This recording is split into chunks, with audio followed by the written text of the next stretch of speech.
First of all, thank you all for coming. My name is Amanda Sauls, and I'm this year's president of the Texas Federalist Society. The Federalist Society is a national network of conservative and libertarian attorneys, judges, scholars, and students. As a student chapter, the Texas Federalist Society promotes the values of individual liberty, traditional values, and the rule of law, and we do so through facilitating debate and dialogue within the law school community. For those of you who have been to our events before, we're glad to have you back, and for those who are new to the law school, welcome. Hopefully, after this panel, you'll be interested in becoming a member of the Federalist Society, and my officer team and I would love to meet you after this event, or next week, next Wednesday, at the Student Organization Fair, to answer any questions you might have. I'm going to go ahead and hand it over to my VP of Speakers, Ashley Trosses, to introduce our panelists.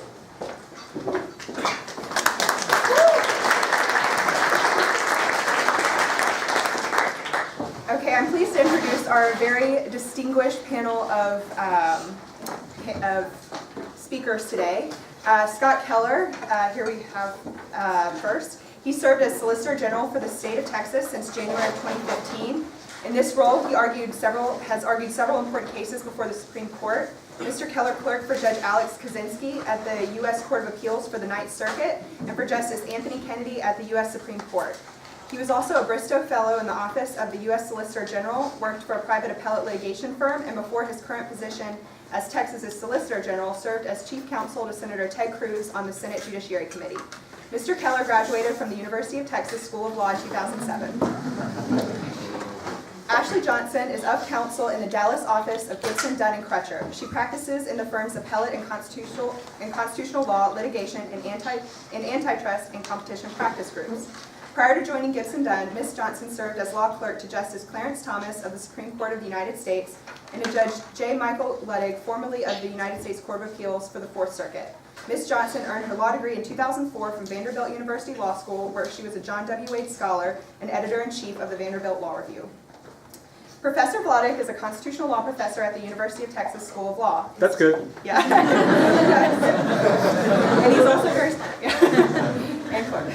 So I'll go ahead and Thank you for the introduction. It's always great to be back here at my alma mater, and every time I come and sit in one of these classrooms, I just have flashbacks to Professor Rao just berating us in contracts. But I also want to especially thank the Federalist Society. I think you're going to find, for those people who have not attended a Federalist Society event before, the quality of speakers, notwithstanding this panel, the quality of speakers that, I was speaking of me, you're going to have some quality speakers coming up. But the type of speaker and the dialogue that Federalist Society has promoted over the last few decades has been it's been good for law schools, it's been good for legal academy, and so I could not leave here today without putting in a plug to keep an eye on what the Federalist Society has in store coming up for various speakers beyond this panel. But we really appreciate being here today. We're going to do a little bit of a Supreme Court term wrap-up with a little bit of a look to the coming term that's about to start in a month or so. So we're each going to take a couple cases, and we're going to take some questions at the end. We'll kind of jump in and keep it pretty informal.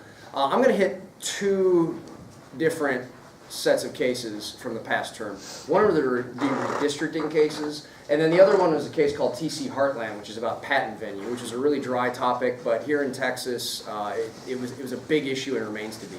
So on the redistricting side, the court last term had two cases in its continuing saga in redistricting litigation. There seem to be redistricting cases, every couple years, and obviously we in Texas have a couple emergency stay applications pending at the Supreme Court as we speak. So last term, the court heard a case called Bethune-Hill from Virginia and a case called Cooper from North Carolina.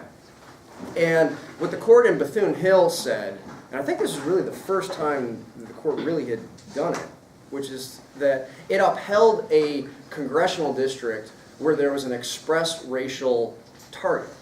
And what I mean by express racial target is the legislature admitted, we are drawing a district in this plan, and it will have at least 55% of the voters in that district will be African American. And the issue there was this a violation of the Constitution? Because race-based decision-making is inherently suspect. But the court upheld it because it said Well, the state had a really good reason to do that, and the reason was Section 2 of the Voting Rights Act. And Section 2 of the Voting Rights Act is a statutory provision, obviously, that says you cannot have vote dilution effects. Well, it doesn't use those terms, but as the courts have interpreted it, that's what it means. That's lawyer speak for if you can draw a compact district that has a majority of minority voters in it, then you have to do that. Because that would allow the minority voting bloc to elect a candidate of the minority voting bloc's choice. And so the court in the Virginia case said, Virginia, you did not engage in unconstitutional race-based decision-making because, yeah, you used race, but you had a really good reason to do that, and that was compliance with the Voting Rights Act. Another kind of side wrinkle in the case, they also said to bring this type of race-based decision-making claim, which is called racial gerrymandering in the court's parlance, you don't have to necessarily show that traditional redistricting criteria have been thrown out the window. In other words, the district doesn't have to look all crazy. I mean, some of these districts that the court's invalidated over the last couple of decades, I mean, there was like a dragon district, and like it looked like something from an English seal, like one of those kings had with like arms jetting out everywhere. Or like, you know, the bacon strip district.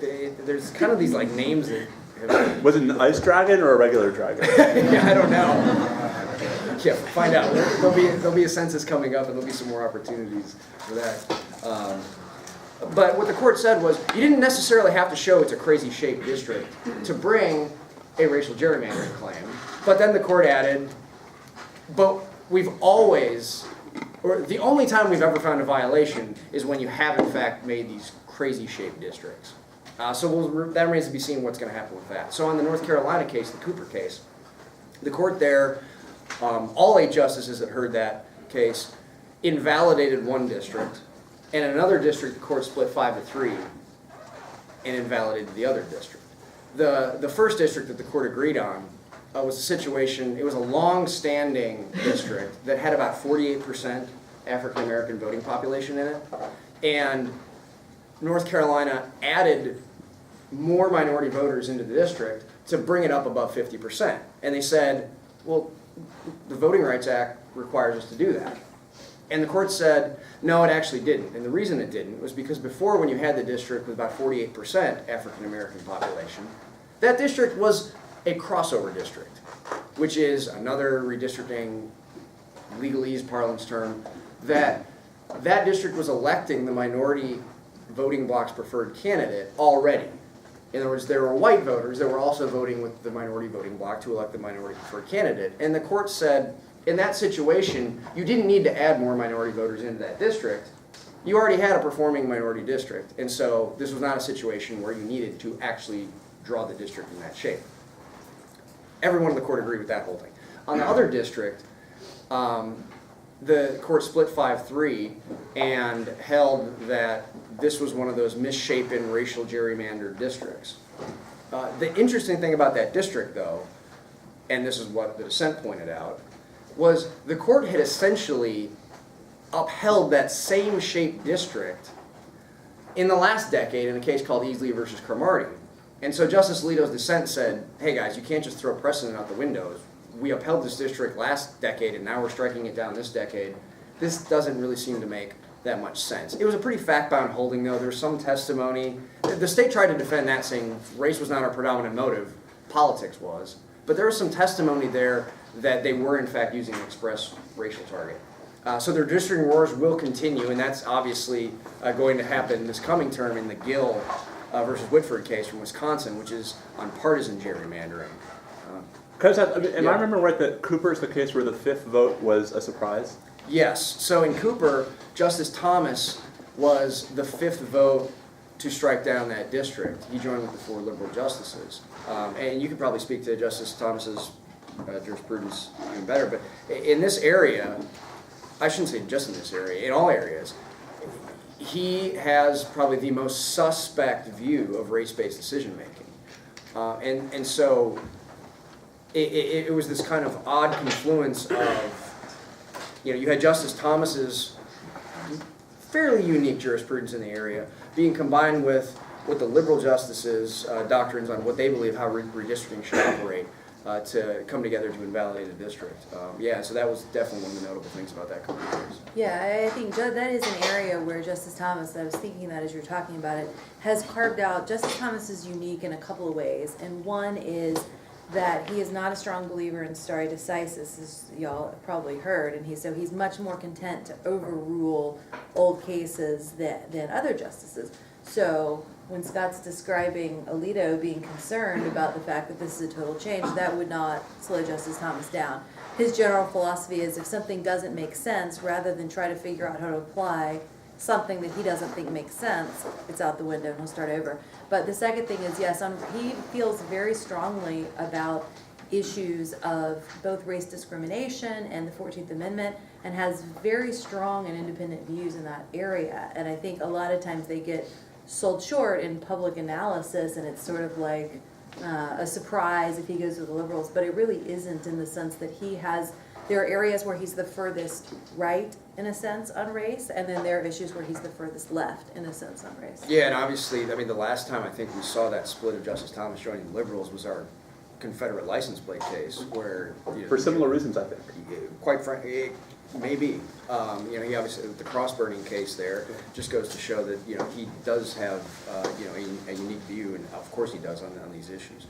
So that's redistricting. The Gill case coming up, though, is going to be a very big redistricting case. This is a case coming out of Wisconsin, and the claim there is a claim of partisan gerrymandering. For decades, the court has struggled to determine whether this claim should even exist, and if it does exist, what tests do you apply to determine whether a redistricting plan has partisan politics are playing into it too much. And a divided 2-to-1 district court, you get these 3-judge district courts in election cases because it's, I think, one of the last remaining areas where Congress has said that the trial court is actually going to be comprised of 3 judges rather than a single judge like normal. But a 2-to-1 district court found that Wisconsin's redistricting plan for its state Senate and state assembly was in fact a partisan gerrymandering. There were politics played too much of a role into it, that they said that was therefore invidious discrimination under the Equal Protection Clause. Now this is a direct appeal to the Supreme Court, so the Supreme Court basically had to decide this case. It's another quirk of these election cases that not only do you get a 3-judge district court, but it's a direct appeal to the Supreme Court as opposed to just discretionary certiorari review. So the court had to take the case. And so I don't think it's that remarkable that they are hearing argument on it, but in the wake of them setting argument, everyone in the media at least was kind of flipping out saying, oh wow, what is this going to show? But I think the court has to take the case. So the real issue is, here, Justice Kennedy has said, well, I don't have a test for this, you haven't brought me a test for this, but I'm not going to say never, maybe the claim does exist, but for the claim to exist, you have to give me a test that is grounded in some historical analysis of how redistricting works and is going to give clear guidance to states. We filed an amicus brief saying the test that's being proposed here is the same test that you've already rejected. And in addition to that, please say that these claims are just not cognizable because there's just no way to manage it.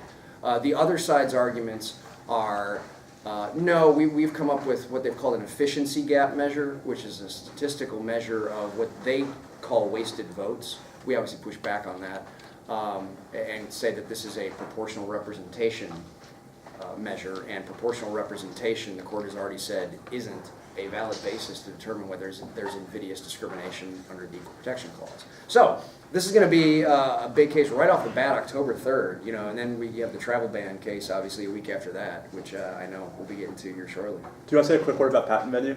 Yes, I know. See, I told you the patent venue case was going to get left behind. So TC I wonder why. So TC Heartland was a case in some ways about one of the most mundane topics that the Supreme Court could ever consider, which is venue in a patent infringement case. But in other ways, it has very, very big practical consequences.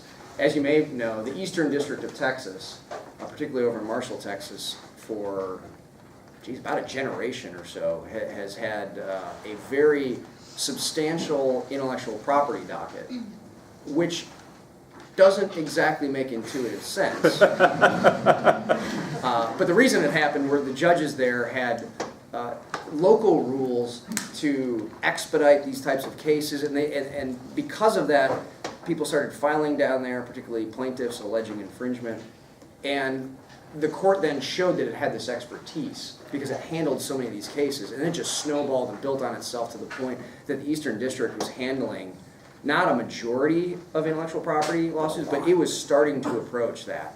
That the intellectual property docket in America was being handled in East Texas, is essentially what was going on. Because why not? Because Texas, y'all. But this T.C. Heartland case, what allowed this all to happen was the Federal Circuit, which is not the D.C. Circuit, but the Federal Circuit, which is in Washington, D.C., which has jurisdiction over patent cases, patent appeals, had come up with this statutory interpretation in 1990 that altered the rules for where you could bring cases. The issue in T.C. Heartland and in that Federal Circuit decision was really, you're a business, can you be sued for patent infringement where your business is located or anywhere where you do in fact do business? Obviously, if it's the former, that's going to significantly limit, place of incorporation, principal place of business.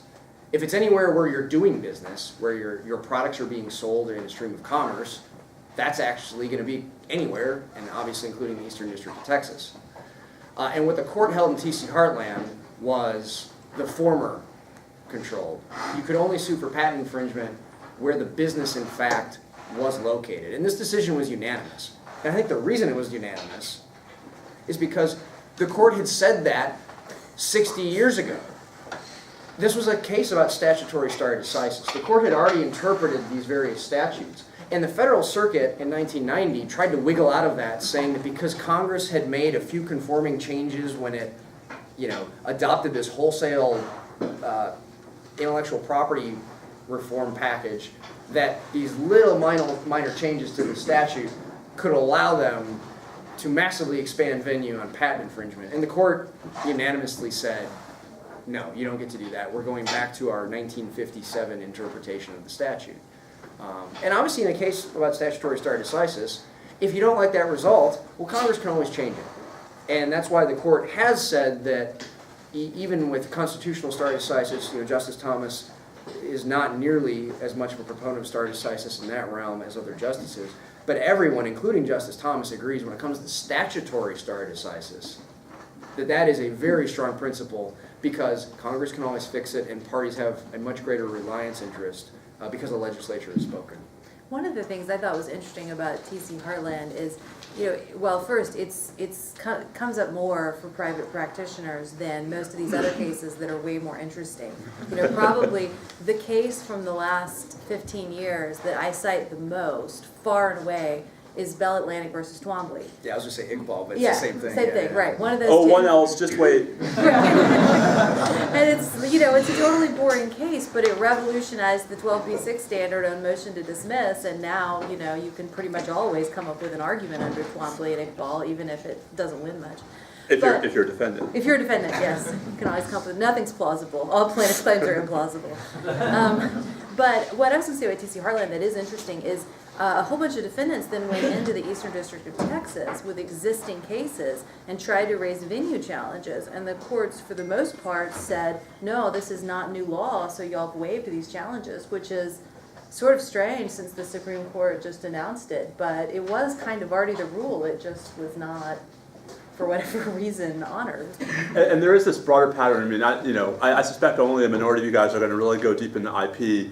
There is this broader pattern of the Federal Circuit, this specialized appeals court designed largely to handle patent cases, having absolutely the worst track record in the Supreme Court of any. So you'll see lots of stuff in the media about how the Ninth Circuit is the most reverse court in the country. It's not even close. Right? The Federal Circuit had a term, I think 2 terms ago, where there were 5 cases up, and it wasn't just that they got reversed in all 5. The vote was 44-1 Yeah. right? So one of the odd things that comes up, not just about the specifics of patent venue, but there's a larger question about like what good is a specialized appeals court if the Supreme Court, every time it takes one of its cases, says no, as in TC Heartland, unanimously. Yeah, no, and you brought up the whole point, the cases that you're handling when you're out as a business civil litigator tend to be different than, as a government attorney or otherwise, but we got involved in this case because it involved, the Eastern District of Texas, obviously a Texas-based decision was made there, but it wasn't just us coming in. I mean, this is one of the few amicus briefs. I mean, we had Connecticut, Hawaii, Illinois. I mean, states that are not always typically joining the amicus briefs that we're filing. They joined this one, and it was this big coalition of states saying, "Look, this is just not how you run a railroad." But the other thing about that is funny. So we rarely handle IP cases in the Texas Attorney General's office. But with this case, when we filed that brief, it got a lot of attention because it wasn't intuitively obvious that the state of Texas would want to stop and end this practice. And so that kind of took some people through a little bit of a loop. So I had all these friends that are doing, out there doing the IP civil litigation texting me about this TC Harlan case. And it was very clear immediately that this, like you were talking about with Twombly and Iqbal, was going to be the biggest decision that they were going to have from the Supreme Court within, like a 5 or 10 year period. I mean, it's a good lesson, I think, to everybody that sometimes the most important Supreme Court decisions for practicing lawyers are not the headline-generating, breaking news, CNN cryon-generated decisions.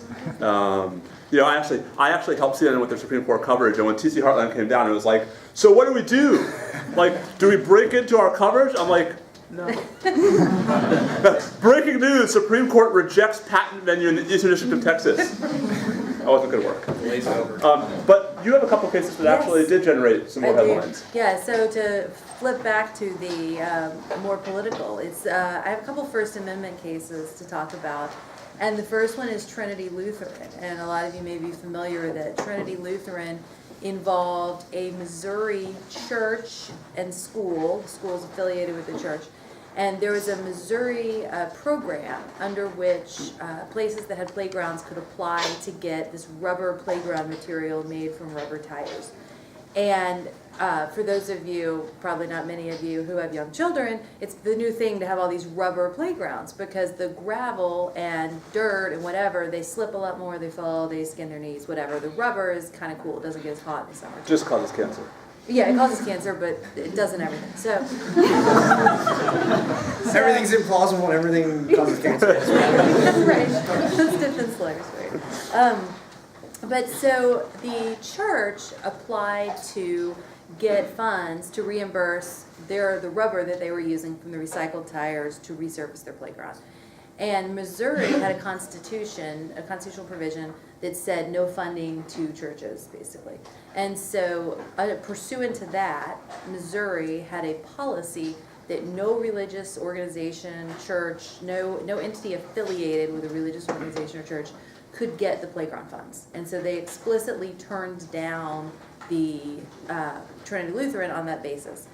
And one of the things that comes up later in the Supreme Court opinion is this wasn't a huge program. It was sort of, I forget the exact numbers, but maybe they had 30 applicants for 20 reimbursements or something. So it was not a huge program, but they decided it based on various factors, like how much money, like poverty in the community, that kind of thing. And Trinity Lutheran was either stipulated to or in fact would have gotten the funding if not for the fact that it was a church, explicitly denied because it was a church. So it went up to the Supreme Court with the Eighth Circuit having rejected the church's lawsuit. The church had filed a free exercise claim and said we're being denied access to this general program simply because we're a church. And the Supreme Court reversed 7-2 and said that the church could not be excluded from the program purely because it was a church. And one of the things that is really interesting about this case, especially I think as a law student, is that while some of the, like Justice Thomas will sometimes depart from the standard lineup, and you can certainly overplay the politics of the court, Trinity Lutheran is a case that, like almost from left to right, is sort of the classic lineup of the Supreme Court. And so the majority, in an opinion by the chief, manages to write an opinion that tries to stay pretty narrow And so it's joined by Justice Kagan and, well, Justice Breyer concurs in the judgment on the left, and then by Justice in full by Justice Alito on the right. And then the rest of them, Gorsuch and Thomas, concur in part. And so the majority opinion somewhat narrowly says that they look at a case called Locke versus Davey. And Locke versus Davey was a 2004 case that the state of Missouri argued was right on point. And what Locke versus Davey had held was that there was a program in Washington that allowed scholarship funds to be applied to by any student. They could use them anywhere they wanted, any type of school, but they could not use them to pursue a degree in particular, like theological, I think it was to be a minister, basically. And the Supreme Court upheld that and said that it was fine for Washington to not extend the scholarship program to people for their studies to be a minister. And Justice Thomas and Scalia dissented and have long thought that that was incorrect. So in this case, the chief wrote a opinion that said Locke versus Davey is different. Locke versus Davey was about people that wanted money for religious use to go become ministers. This case is about a church that wants money for not a religious use, but for their playground. And so they're being denied access to this money, not because of what they want to use it for, but because of who they are. And that's different. And then footnote 3, which has gotten a lot of conversation in that opinion, basically says, look, we're only talking about this money for playground funds, and we're not trying to make any broad holdings here. Classic And Chief yes, classic Chief Justice Roberts. The term I clerked was his first term, and there were like several cases that people thought might be controversial, and they would just cop out. They'd find some narrow way. They'd get 7 justices, and you'd have like Justice Thomas and Scalia on the right being like, wait, let's actually decide these issues, or you might have Stevens then and Ginsburg on the left saying the opposite, but Roberts would manage to get that kind of core of what we can come together on. He's a good politician, I think. So, but the rest of the lineup kind of lays out where people are, right? So Justice Thomas concurs, and he says, look, I just want to point out here that Locke versus Davey is wrong. Right? And it's like a 2-page opinion. Just saying. And this is it's a totally classic Justice Thomas opinion, because he says, but no one has asked me to reconsider it today, so I'll go to the court's opinion. Bring me that case. Yeah, right. Please do that next time. If only there was a case coming up next term. Yeah. Right. So then Gorsuch, though, the most notable thing there is that Gorsuch joins Justice Thomas. And Justice Thomas does not actually, I exaggerate a little bit that he says Locke is wrong, but he comes really close to saying Locke is wrong, and Gorsuch joins him. Gorsuch then writes separately and says, and Thomas joins him, and so Gorsuch and Thomas voted together every time this term. And Gorsuch says, I want to be clear, there's no real difference between religious use and religious status. And if you think that's the difference between Locke versus Davey, that is not enough. The only possible difference between Locke versus Davey is the long-standing history of not paying for ministers. But even that he frames as, if there's any basis to support Locke versus Davey at all, that's what it would be. And so it sends it's a good case if you're a person that's hoping that Gorsuch is going to line up with Justice Thomas. But anyway, so you have the classic Justice Thomas opinion, you have classic Chief Justice opinion, then you have the classic Justice Breyer opinion, where he writes and he's like, This is hard. That would be another type of classic. It's a more classic. This is easy. It's just playgrounds. Who cares? We can figure out everything else later. Those are the 2 classic Breyer opinions. This is really hard, or this is really easy. Right. Yeah, he's sort of like, you guys talking about all these complicated First Amendment things, whatever, it's a playground, it's fine. And his is also 2 pages, and he says, look, nobody thinks that fire trucks can't go put out fires at churches. So you can also build playgrounds at churches, whatever, move on. And then Sotomayor writes what I think is a classic Sotomayor opinion, joined by Justice Ginsburg, where they just do an exhaustive, this is the end of the separation. The sky has fallen. The sky has fallen. And she starts off with this statement, the resurfacing, not starts off, but early in the opinion, the resurfacing of this playground is an integral part of this church or their religious mission. And you're sort of like, I'm kind of with Breyer a little bit, right? Like, it's a playground. God is in the rubber. She's like, it's no different than the nails in the altar, right? And so she has like kind of a short section at the front that's like, maybe you guys are just wrong on the facts and you don't realize that this is actually funding the integral religious mission of the church, which I'm sure everyone else would be like, yeah, we don't agree with that. But then she's like, but you know, you may well know that. And so really what you're concluding is that it's fine for the government to fund the religious mission of the church. So here's 30 pages on why that is, you know, destructive of our entire country. So it is actually an interesting opinion in terms of kind of seeing the lineups and the traditional way that they think and the kind of opinions they write. Can I ask one question? Yeah. So, as someone who doesn't think the sky fell the day Trinity Limb came down, but is a little more sympathetic to the concerns in Justice Sotomayor's dissent, is there anything? So, I come to this case sort of as an amateur, sort of novice, right? Thinking, you know, there's nothing inherently religious about the rubber on the playground. But by giving the church the money to deal with the rubber on the playground, you're freeing up money they might otherwise have spent, right. For religious purposes, right? That the fungibility of money is doing some of the work in why what, from Breyer's perspective, is just a frickin' playground, is actually, you know, freeing up, otherwise the church might have had to choose. Do we rebuild the altar or surface the playground, right? Well, now we can do both because the government's going to pay for the playground. Right. Is there anything to that? I don't know. I mean, to me, if you take that to its extreme, then it's sort of like, and also providing them with fire service means that they don't have to maintain their own sprinklers. And so as a result, since they don't have to do that, they can, you know, use more money in their religious mission. So I think it does roll a little bit. What I will say is I find Gorsuch more persuasive than the majority on the question of whether you can make a difference between religious status and religious use. For that exact reason. Yeah, I think that Gorsuch is right, that distinction collapses in practice, right? Like he's like, okay, so if I'm a minister, am I a person taking money for use in my ministry, or am I a minister taking money, and are those things really different? I think he's right that they're not. So I think the majority does. They write this opinion that purports to be very, very narrow and leave Locke totally in place by saying there's a difference between religious status and use. But I think, you know, obviously Gorsuch is saying they're not, and so Locke should be overruled. But I think it would be fair for someone on the left to say, you know, that's not a real distinction. So now it actually is hard to see why you can't fund things that are more directly religious use rather than just religious status. And I think that is at least one explanation, maybe a likely explanation, for why footnote 3 is in the opinion. Because this is classic Roberts, and so he wants to get as many people together as possible.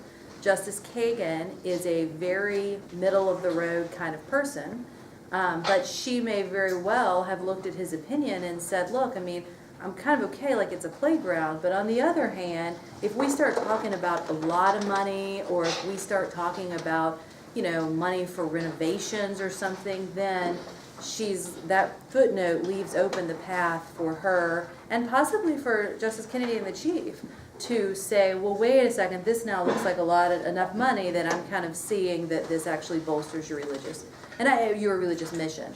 And I think in that sense, it's just a playground, while Breyer's really the only one that'll come out and just say, look, it's just a playground, I don't care. I think that undoubtedly played into everybody on the majority. I mean, not the Justice Thomases and Justice Gorsuches, who are, you know, would let them find all sorts of religious uses. But for somebody like Kagan and the Chief and Justice Kennedy, I think they're thinking, look, guys, I mean, do you want the kids to skin their knees just on this point of principle? Like, I'm just not seeing it.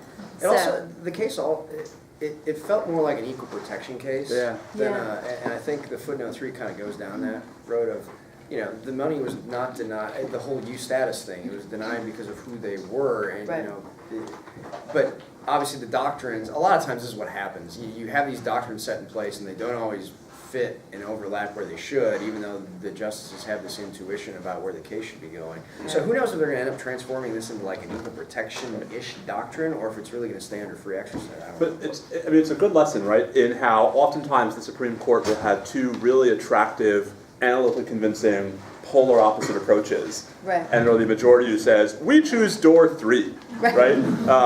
Which is the middle sort of politically satisfying, but maybe analytically problematic. See Justice Kennedy and Justice O'Connor. All the time. All the time. In everything. And everything. Yeah, I know. And a lot of times that's why actually I kind of like Justice Kennedy. I haven't read the redistricting cases that are more recent, but I kind of liked that Justice Kennedy used to, at least, and it sounds like still does, say, you know, at least give me a standard before I'm going to adopt it. Because I could see many contexts in which Justice Kennedy might say, well, there's no standard, but, you know, just kind of look at it. See what you But think. dignity. But dignity, right. But yeah, so that is Trinity Lutheran. And I guess the other thing I was going to say that I mentioned earlier is on general applicability.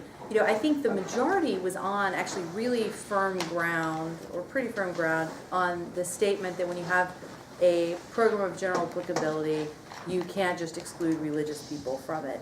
And so Sotomayor then says at the end of her opinion, this isn't a program of general applicability. This is just like a very small program where you just pick a few people.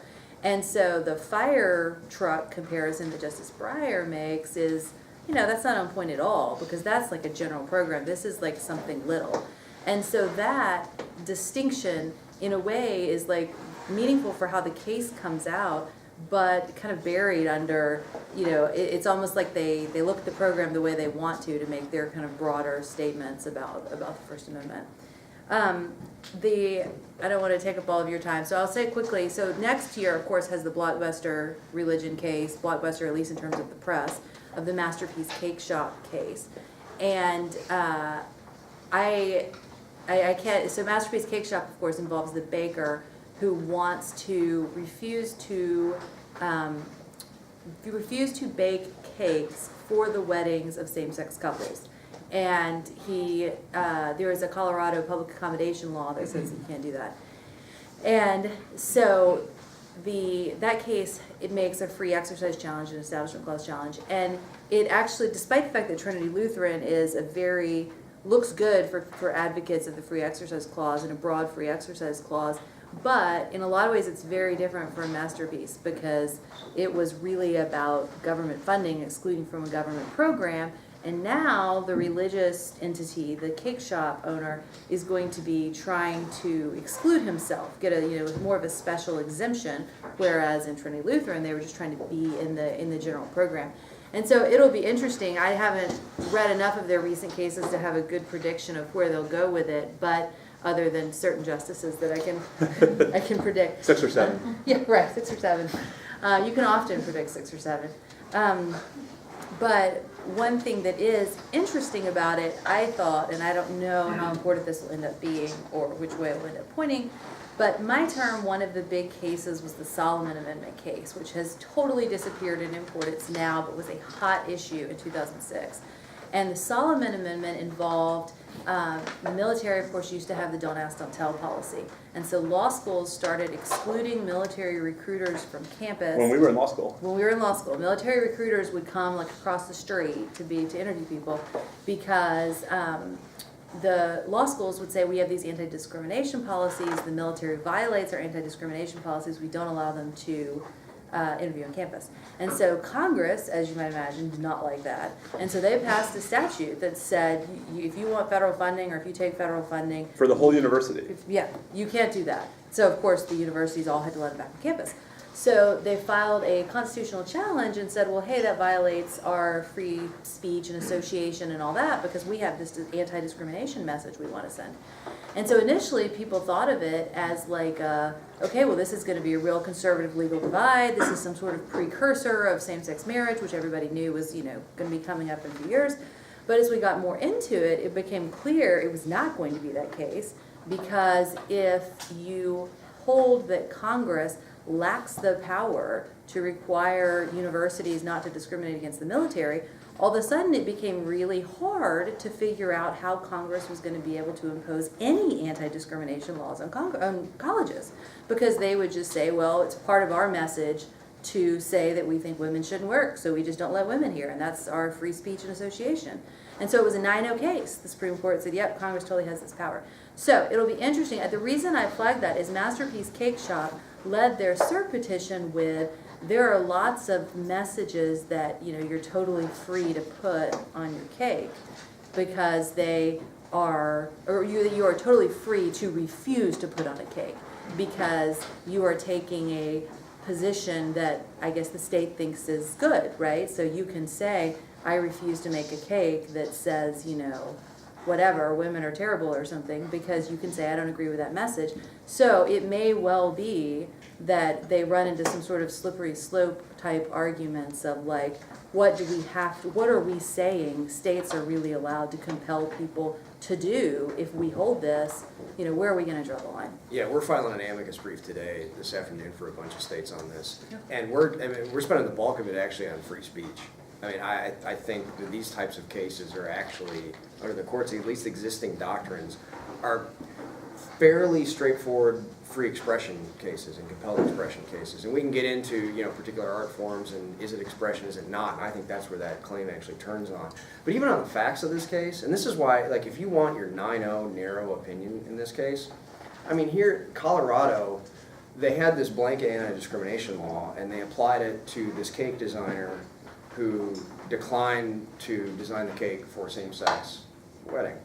But they granted exemptions from that blanket anti-discrimination law for cake designers who declined to make a cake that had a same-sex couple within a big red line struck through it. So in other words, they didn't punish that cake maker who declined that cake, but they did punish the cake maker who declined the pro same-sex. Now put aside whatever you think about a Burgerfell or whatever your views are on any of this.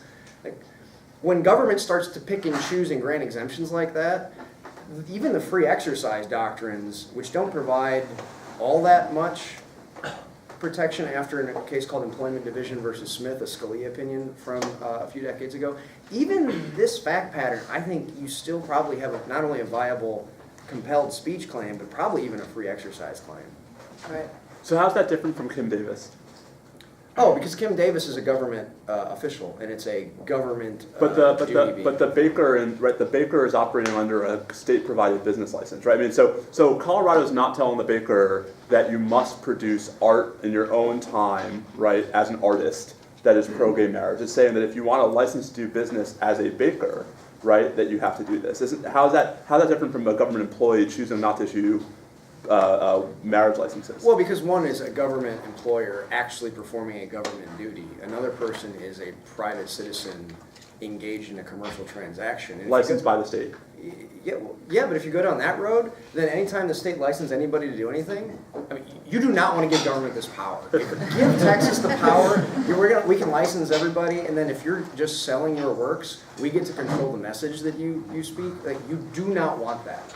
Nobody wants that. I mean, that's why we have a First Amendment. And so I think going down the road of, if you were to like massively, I guess that's really kind of arguing for a massive expansion of the commercial speech doctrine to treat this very, very differently when the court has said that no, just because you sell a piece of art, that doesn't mean that this is somehow taken out of the First Amendment's free expression protection. Well, and that actually will let me quickly cover my second case, Please. which is Mattel versus Tom. Actually, I don't know how you pronounce that. Which was it was the Slants case, and and a lot of people think of it as the Redskins case, although of course the Redskins were not in it.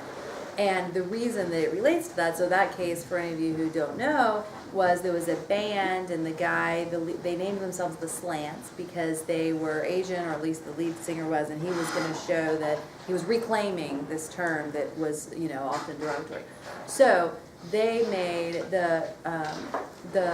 there was a rule, a trademark rule that said that there's non-disparagement. They wouldn't grant you a federal trademark if you had a disparaging trademark, and they judged this disparaging, refused to give them a trademark, which is the same thing, you know, that was going on with the Redskins. But the federal government made a somewhat similar argument of like, come on, trademarks are just government speech, right? We're the ones approving them, and so can't we say what we want to and approve what we want to? And the court said, like, whoa, that's absolutely crazy. Not only does it make no sense to think that, you know, there's trademarks that say, you know, allow abortion, and there's trademarks that say abortion is murder, and so they're like, it doesn't make a lot of sense to say the government is simultaneously saying both of those things. And they're like, but also, you know, that would be just a massive expansion of what government speech is if you start saying that just because there's a trademark on it, the government can dictate what you say. And so I think some of the same thing, they went back to like the Texas license plate case, so I think some of the same thing applies if you start trying to say once you license, the state can control your speech, because then this court looks pretty free speech, pro-free speech, and that would be a real change. Most of the time. Most of the time. Listen, I agree with all that. I don't think the strongest argument in Masterpiece Cake Shop is that it's government speech by any stretch. I think the strongest argument is that it's not quite right to say the baker is just an artist, right, who is being suppressed from creating works of art on his own dime, on his own time, right? That would be such a, to me, that would be, if Colorado said, you cannot, in the privacy of your own home, paint an anti-gay marriage painting, right? I suspect everyone in this room would strike down that law, right? I just wonder if the business piece of it changes a little bit in the same way that public accommodations laws in general, right? Use the hook of government regulation not to turn into government speech, but to turn into the types of private conduct that the government's allowed to prohibit that it couldn't prohibit otherwise. Yeah, I think the public accommodation cases are very different because that's not expression. And I do think, certainly on the free speech claim, like if you don't think that cake design is expression, well then, okay, it's not going to be covered. Not my cakes. Not your cakes. Yeah, well, that's the thing. And you know, people talk about this as a cake baking thing. No, like even on the facts of this case, he said like, whatever is already made in my store, I will sell you to the same-sex couple. Right. It's just, he didn't want to have this commissioned, you know, $800. Think PETA from the Hunger Games, right? Yes, go for it. Well, I want to leave time for Q&A. So I was going to do two cases. I'm just going to do one. I'm going to leave the Bivens Fed Courts nerdy case that's really horrible for another time. I think it's horrible. Okay. So I was going to talk about Ziegler versus Abbasi, which is this Justice Kennedy opinion making it much harder for private plaintiffs to sue federal officers for damages for violating their constitutional rights. I'll just say Justice Kennedy made it much harder for private plaintiffs to sue federal officers for violating their constitutional rights for damages. If you want to know why, there are about 14 blog posts I can point you to. Okay. By his office. Or that. I suspect you guys both agree with me that last term's oomph pales in comparison, right, to what we're looking at in this coming term. Oh, yeah. A lot of that, I think, has to do with the continuing sort of docket effects of Justice Scalia's passing, right, and of a shorthanded court, and of sort of avoiding big stuff, pushing it down the road, et I cetera. think transition terms are like that, which is why my term was like that, because Robert Alito came on. Right, I They mean- sort of keep it narrow. Right, and we had an open seat for a long time, right? We had Masterpiece Cake Shop relisted, I think, 14 times, right? Wow. So I say all that because the case I do want to talk about is actually a sort of pivot from last term. Now this term is the travel ban. So the travel ban in a nutshell. So President Trump issues a pair of executive orders, right? One in January and then a revised one in March that suspends the entry into the United States of all nationals from 6 countries and of all refugees for 90/120 days. While the government reviews its vetting procedures to figure out whether there are adequate protections in place to make sure no bad guys, no terrorists are getting through our vetting processes. These are challenged immediately in court. The result is a pair of nationwide injunctions, one issued by a district judge in Greenbelt, Maryland, one issued by a judge on some island in the Pacific. The best part of that is that the DOJ spokesperson actually picked the wrong island in the Pacific. He said the island was Hawaii, the island was Oahu. Just, you know, while we're doing islands. So Sessions said some island in the Pacific, Sessions whose grandchild lives in Hawaii. Then the spokesperson who's clarifying what he meant said he was talking about the island of Hawaii. To which I say, no, he really wasn't. All right, so you have these 2 nationwide injunctions that ban the travel ban from going into effect. On separate grounds, right? So there are 2 different types of arguments against the ban. The big headline splashy argument is that it's religious discrimination because it is, if not on its face, in practice targeted at Muslims, right, and at Muslim majority countries. That is the rationale that ends up holding sway in the Fourth Circuit, the Federal Appeals Court in Richmond, which affirms the Maryland injunction 10-3. Here's it before the whole court. The narrower argument is that the president didn't even have the statutory authority to issue this kind of executive order in the first place. That's the argument that ends up holding sway in the Ninth Circuit, the Federal Appeals Court in San Francisco. And then the government goes to the Supreme Court and does something that I thought was procedurally unusual. Right? The government asked the Supreme Court to stay these decisions, not unusual, to grant certiorari, not unusual, and to do this all really, really quickly, but have argument in October. Right? To me, that's odd, right? Because if it really was dire emergency, oh my God, the sky is falling, why would the government say, do all this stuff right away, but argue it in October? There's actually, I think, a reason, which is that by its terms, the travel ban lasts for 90/120 days. And once it goes into effect, that clock starts running, right? So by October, it could be over. And the case could be what we call moot. So we'll see what happens. All right, so on June 26th, on the last opinion day of the term, the court hands down an order and an opinion accompanying the order that does a couple of weird things. It grants certiorari, that's the wholly easy part, like, yes, we will hear your case, government, and we'll hear it in October, because you asked us to hear it in October. Two, it grants the government stays in part, and this is what's really interesting, right? What the majority says, it ends up being 6-3, or at least, it ends up being 5+3. There's some question about whether there are 6.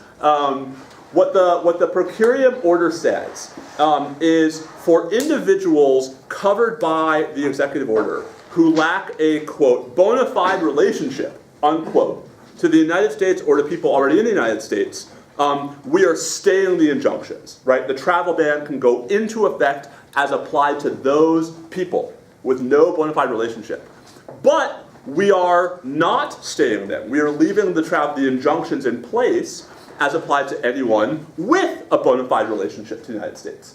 Right? So the court splits the difference between folks from those 6 countries or refugees who already had some kind of pre-existing relationship with the US and folks who are just trying to come here for the first time. Small problem. Bona fide relationship is not a term defined in US law anywhere. It's about to be. Well, it is not. Sounds like Justice Kennedy to me. So, I mean, listen, I think the per curiam opinion has all the hallmarks of Justice Kennedy's style and the Chief's politics. Right? Like, it sounds good coming off the tongue. Now, this leads Justice Thomas. Well, so it's putatively Justice Thomas. There's actually a pretty good rumor running around behind the scenes that Thomas was not the initial author of the dissent. And that somebody, how shall I say, newer to the court was. But be that as it may, Thomas, Gorsuch, and Alito dissent, they would have granted the stay in full, right? They would have put the injunctions on hold as applied to everybody. The reason why this matters is if 5/6 justices thought the injunction should stay in place for those with a bona fide relationship, that's a pretty significant message about what they think about the likelihood of success on the merits. Right? In other words, it's a pretty good sign that 5/6 justices are likely, not guaranteed, but likely, to side with at least some of the plaintiffs, right, if and when this case gets to the merits. Why is that important? Well, because back to the awkwardness of asking for argument in October, right? If you're the Solicitor General, not the President, if you're the Solicitor General of the United States, right, and you're trying to figure out how to win or at least lose the least, right? The best case scenario is get the Supreme Court to wipe the lower court opinions off the books, but not actually say anything on the merits, right? Which could be accomplished if by the middle of October the cases are moot. So let me just say one more sort of awkward procedural thing. The Supreme Court took the government up on its invitation and scheduled the cases for October, but not the first week, right? In other words, right, the Gill's being argued the first week, right? A couple other cases being argued the first week. They put the travel ban case in the second week. You guys are like, that is the stupidest, nerdiest thing I've ever heard. That gives the court its usual 15-day window to get supplemental briefs on mootness after September 24th, when the 90-day period expires, right? Having argument the first week wouldn't have. So it seems to me that there is a very sophisticated behind-the-scenes game being played by, at the very least, Kennedy and the Chief, right, and the SG, that's trying to basically make this case go away. There's one small problem. There's somebody else who gets a say, right? When the executive order runs its course on September 24th, a decision will have to be made about whether to renew it and to extend it. And that decision falls into the hands of a particular president of the United States, who may not be as sympathetic to the political considerations that I've been alluding to. So the travel ban case is set to be argued on the merits in the Supreme Court on October 10th. The million-dollar question, I think, is not what the court will say on the merits, but whether they'll even get a chance to. And if they do get to the merits, I think what we're looking at is a similar kind of difference-splitting ruling, where the underlying executive order is struck down in part and upheld in part, whether on statutory or constitutional grounds. Well, and the interesting thing about what they, I mean, there are a lot of interesting things about what they did, but another one is by saying we're going to allow it to go into effect for people that do not have a bona fide relationship with the country, but we are going to block it if you do, that has nothing to do with religious discrimination. Nope. It has nothing to do really with statutory authorization, the basis of the Fourth and Ninth Circuit's opinion. What it actually really has to do with is procedural due process, which neither court enjoined it as a violation of procedural due process. And so this kind of harkens back to what the court did in the Zubik case, the Little Sisters of the Poor Affordable Care Act contraception case, where the court kind of almost ordered a mediation of the parties.